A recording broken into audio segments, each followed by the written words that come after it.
తెలుగుదేశం పార్టీకి కంచు కోట ఇందుకూరుపేట మండలం అందరూ అంటున్నారు. అయితే ఊహించినంత మెజారిటీ గడిచిన ఎన్నికలు ప్రశాంత్ రెడ్డి గారికి అంటే మెజారిటీ వచ్చింది, ఊహించినంత మెజారిటీ రాలేదు అంటున్నారు. దీనికి కారణం ఏంటి సార్? మేము అనుకున్న మెజారిటీ అయితే తప్పనిసరిగా రీచ్ అయ్యాము. రీచ్ అయ్యారా? 100% రీచ్ అయ్యాము. మేము అనుకున్న మెజారిటీ అయితే రీచ్ అయ్యాము తప్పనిసరిగా. దాంట్లో కుడియాడంలో ఒక మండలంలో ఒక టనవచ్చు, ఇంకో మండలంలో ఇట్టనవచ్చు. ఇందుకూరుపేట గురించి అడుగుతున్నాను. ఇందుకూరుపేట గురించి తప్పనిసరిగా ప్రతి గ్రామం నుంచి కూడా మేము మెజారిటీ దిశగానే వచ్చాము. బాగా పేరు మోసిన నాయకులు ఉన్నారు ఇక్కడ, బాగా పేరు పోసిన నాయకులు ఉన్నారు. వాళ్ళందరినీ కూడా కాదు అనుకొని, అందులో అధికారంలో ఉండే వైసీపీ ప్రభుత్వాన్ని కూడా కాదు అనుకొని జనాలు మాకు స్వచ్ఛందంగా వచ్చి ఓట్లు వేసారు. ఆ దిశగానే మంచి మెజారిటీ తీసుకొచ్చాము. కానీ ఇక మీదట కూడా ఏంటంటే ఇప్పుడు మెజారిటీ రాలేదనేది కాకుండా మెజారిటీ అనేది మేము ఆశించిన స్థాయిలో ఉద్యోగాపులో వాళ్ళు ఏదో మ్యానిపులేట్ చేశారు, వాళ్ళు వైసీపీ వాళ్ళు చేశారు. దాన్ని కూడా మేము పై ఎత్తులేసి ప్రభుత్వం మీద వ్యతిరేకత వల్లే మనకు తప్పనిసరిగా మంచి విజయం ఇచ్చారని అనుకుంటున్నాం. రాబోయే రోజుల్లో కూడా ఇంకా ఉన్నాయి. స్థానిక ఎలక్షన్లు ఉన్నాయి, లోకల్ బాడీ ఎలక్షన్లు ఉన్నాయి. దాంట్లో కూడా ఘన విజయం సాధిస్తాం. అయితే దానికైతే ఇబ్బందే లేదు. ఈ పాల సొసైటీ ఎన్నికలు కూడా మీరే ఏకాగ్రీవంగా గెలిచినట్టున్నారు. తప్పనిసరిగా ఈ మధ్య విద్యా కమిటీ ఎన్నికలు జరిగినాయి. తర్వాత అన్ని కూడా ప్రతి ఒక్క దగ్గర కూడా మా తెలుగుదేశం పార్టీ కైవసం చేసుకుంటా ముందు అడుగు వేసుకొని పోతా ఉన్నాం. మా యొక్క వేమిరెడ్డి ప్రశాంత్ రెడ్డి గారు మేడం యొక్క ఆశీస్సులతో, ఆ ఆశీస్సులు ఉన్నంత వరకు తప్పనిసరిగా మేము అహర్నిశలు పనిచేస్తాం. ఓకే జనార్దన్ గౌడ్ గారు, మీ వ్యక్తిగత విషయానికి వద్దాం. అనేక గౌడు కుల ఆత్మీయ సదస్సులు నిర్వహించారు, అలాగే రాజకీయాలు చురుగ్గా ఉన్నారు. మీ తెర వెనక ఉండి మిమ్మల్ని నడిపించే ఎవరు తెలుసుకోవచ్చా నాయకుల గురించి? మీ మండలంలో కావచ్చు, జిల్లా స్థాయిలో కావచ్చు.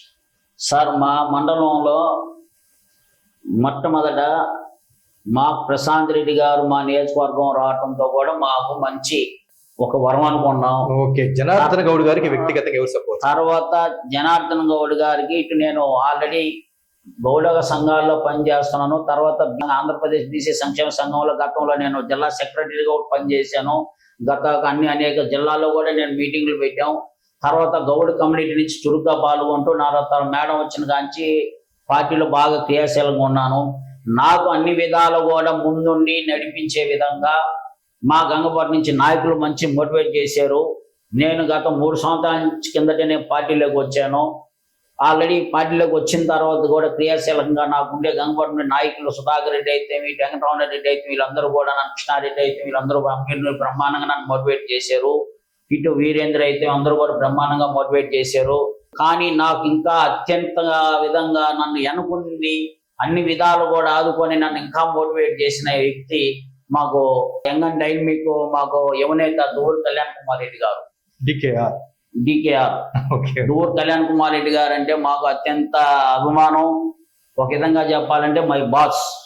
ఎందుకంటే పార్టీలోకి వచ్చిన తర్వాత తప్పనిసరిగా నువ్వు ఇల్లు డెఫినెట్గా అందరూ మోటివేట్ చేయి, మీ అనుకుని మేము ఉన్నాం, మేడం గారికి ఏది కావాలన్నా మేము చేపిస్తాం అని చెప్పి మాకు గట్టి భరోసా ఇచ్చిన వ్యక్తి, భుజం తట్టి నేను ఉన్నానని చెప్పి భరోసా ఇచ్చిన వ్యక్తి ఎవరంటే మాకు మీకు యువనేత దూర్ కళ్యాణ్ కుమార్ రెడ్డి గారు. ఆయన ఈరోజు ఎక్కడ నాకు పిలుపునిచ్చినా కూడా తప్పనిసరిగా నా బిజినెస్ నేను ఆల్రెడీ వారంలో 2 days నేను పాండిచ్చేరిలో ఉంటాను. కొన్నిట్లో పార్టిసిపేట్ చేయలేకపోయినా నేను మిగతా రోజుల్లో తప్పనిసరిగా ప్రతి మండలంలో కానీ ప్రతి గ్రామంలో ఎక్కడ జరిగిన మేడం ప్రోగ్రాంలో నేను కళ్యాణ్ అన్న వెంటనే ఉంటానని చెప్పి తప్పనిసరిగా మేము అందరం చెప్తా ఉండాలి. ఓకే సార్, బీసీల వెల్ఫేర్ విషయానికి వద్దాం. గడిచిన వైసీపీ ప్రభుత్వం కన్నా ఇప్పుడు బీసీల వెల్ఫేర్ బాగా ఉంటుందని మీరు ఆశాభావాన్ని వ్యక్తం చేస్తున్నారండి. సార్, గతంలో చెప్పాలంటే బీసీలో రాష్ట్రంలో 60% పైగా బీసీ ఓట్లు ఉన్నాయి. 60% పైగా బీసీ ఓట్లు ఉండి బీసీలని జగన్మోహన్ రెడ్డి గారు ఎలక్షన్ ముందు నేను బీసీలకు బ్రహ్మాండంగా చేస్తానని చెప్పి బీసీలు ఓట్లు వేయించుకొని గద్దెనెక్కిన జగన్మోహన్ రెడ్డి దాదాపు 150 కార్పొరేషన్లు పెడతానని చెప్పి అన్ని కుదించి 58 కార్పొరేషన్లు పెట్టిన సందర్భాలు ఉన్నాయి. సరే, అక్కడికి కూడా సంతోషపడ్డారు. సరే, ప్రతి కార్పొరేషన్లు పెట్టినప్పుడు కనీసం ఆ కార్పొరేషన్ లో నిధులు విధులు లేని కార్పొరేషన్ పెట్టాడు. వాళ్ళు కార్పొరేట్ చైర్మన్ ఇచ్చాడు, కూర్చునేదానికి ఆఫీసులో కుర్చీలు లేవు. ఏ ఒక్క కార్పొరేషన్ కానీ, ముదిరాజ్ కార్పొరేషన్ కానీ, గౌడ కార్పొరేషన్ కానీ, ఎస్సీ ఎస్టీ కార్పొరేషన్ కానీ, ప్రతి ఒక్క కార్పొరేషన్ లో కూడా చెప్పుకుండా పోతే ఎన్నో కులాలు ఉన్నాయి. ఏ కార్పొరేషన్ కూడా నిధులు విధులు లేకుండా ఇచ్చాడు.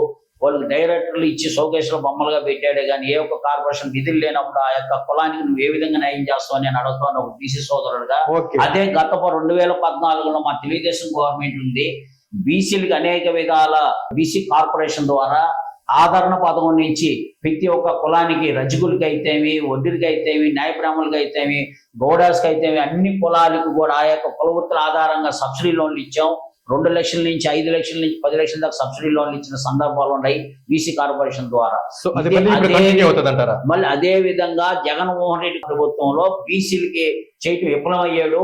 మేము మళ్ళా బీసీలకి 2014లో బీసీలకి ఏ విధంగా మేము సబ్సిడీ లోన్ ఇచ్చాం అదే విధంగా ఆ వైపు మళ్ళీ తీసుకొస్తాడని చెప్పి ఆ దిశగానే చంద్రబాబు నాయుడు కూడా అడుగులేసి ఈ రోజు బీసీలకి 50 సంవత్సరాలకే పెన్షన్ కార్యక్రమం ఇచ్చి మేనిఫెస్టోలో పెట్టాడంటే ఇది దేశంలోనే మొట్టమొదట ప్రకటించిన అప్రచానికుడు మాకు సీనియర్ నాయకుడు గౌరవనీయులైన నారా చంద్రబాబు నాయుడు దూరదృష్టితో 50 సంవత్సరాలకే బీసీల మీద ఎంత ప్రేమ ఉందో ఇది మీకు మొదటే దాన్ని మీరు ఒకసారి ఆలోచించుకుంటే అర్థమవుతుంది అని చెప్తా ఉంటారు.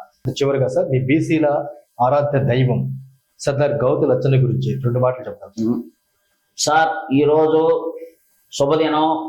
ఎందుకంటే నేను ఒక గౌడ జాతి గౌడ బిడ్డగా నేను నెల్లూరు జిల్లా గౌడ సంక్షేమ సంఘంలో జిల్లా ఉపాధ్యక్షుడిగా ఉండా ఈరోజు జాతీయ స్వతంత్ర ఉద్యమం ప్రముఖ స్వతంత్ర సమరయోధుడు ఈరోజు 1942 క్విట్ ఇండియా ఉద్యమంలో బాపూజీ మహాత్మా గాంధీ పిలుపు మేరకు సర్దార్ గౌతు లచ్చన్న ఆయనతో కూడా అడుగులేసి తెల్లవారు గుండెల్లో పరుగులెత్తించి జైలు కటకటాల పాలైన సందర్భాలు సర్దార్ గౌతు లచ్చన్న. తర్వాత ఆ సందర్భంలో జైలు జీతం అనుభవించి బ్రిటిష్ వాళ్ళు నెక్స్ట్ స్వతంత్రోద్యమంలో నువ్వు పాల్గొంటే అతను ఇమ్మీడియట్గా కాల్చేయమని చెప్పి పాస్ చేశారు. తర్వాత గౌతు లచ్చన్న గారు 1948లో మొట్టమొదటి విశాఖపట్నం నుంచి కాంగ్రెస్ అభ్యర్థిగా పోటీ చేసి ఆ రోజు రాష్ట్రం అయినటువంటి మద్రాసు రాష్ట్రం నుంచి మద్రాసు రాష్ట్రంలో శాసనసభ్యుడిగా ఎన్నికయ్యాడు. తర్వాత 1952లో శ్రీకాకుళం నుంచి సోంపేట నుంచి గెలుపొంది కృషి కార్ లోక్ పార్టీ స్వతంత్ర అభ్యర్థిగా అత్యధిక మెజార్టీ గెలుపొంది 1953లో ప్రకాశం పంతులు గారు మంత్రివర్గంలో మంత్రిగా కూడా పనిచేశాడు. ఆ రోజు మంత్రిగా పనిచేసింది అన్నప్పుడు ఆ రోజు ఒప్పందం ఏంటంటే ప్రకాశం పంతులు గారి మంత్రివర్గంలో మనకి రాజధాని గుంటూరు కృష్ణా జిల్లాల మధ్యలో రాజధాని ఇవ్వాలని చెప్పి అప్పుడు ఒప్పందం, సంపూర్ణ మద్యపాన నిషేధం ఇస్తానని అప్పుడు ఒప్పందం. దానికి వ్యతిరేకంగా 1953 ప్రకాశం పంతులు మంత్రివర్గంలో వాళ్ళకి ప్రభుత్వానికి వ్యతిరేకంగా చెప్పిన ఒప్పందానికి వ్యతిరేకంగా నిర్ణయం తీసుకోవటం వల్ల అప్పుడు వెంటనే రుణముఖంగా మంత్రికి కూడా సర్దార్ గౌతు లచ్చన్న రాజీనామా చేసి వెంటనే అవిశ్వాస తీర్మానం పెట్టి ప్రభుత్వం కూర్చిన సందర్భాలు కూడా సర్దార్ గౌతు లచ్చన్న. ఈ రోజు సర్దార్ గౌతు లచ్చన్న బడుగు బలహీన వర్గాల ఆశాజ్యోతి, సిక్కోలు ముద్దుబిడ్డ, కార్మికుల శ్రమజీవి ఈ రోజు సిక్కోలు గుండెలో శాశ్వతంగా నిలబడిపోయాడు. ఇదే కాదు 1967లో లోక్సభకి ఎన్నికయ్యాడు. లోక్సభకి ఎన్నికయ్యి బడుగు బలహీన వర్గాలకి బీసీలకి 50% రిజర్వేషన్ కావాలని చెప్పి ఆ రోజుల్లోనే లోక్సభలో 1967లో గలం ఎత్తిన ఏకైక వ్యక్తి సర్దార్ గౌతు లచ్చన్న. ఈ రోజు ఆ సర్దార్ గౌతు లచ్చన్న సింపుల్ గా చెప్తున్నాను, ఈ రోజు 116వ జయంతి. ఈ రోజు యావత్తు ఆంధ్రప్రదేశ్ గౌడ జాతిలో మా గౌడ జాతి అందరమే ప్లస్ బడుగు బలహీన వర్గాలు అందరం కలిసి ఆయనకు 116వ జయంతి సందర్భంగా నివాళులు అనిపించుకుంటున్నారు. Thank you very much sir.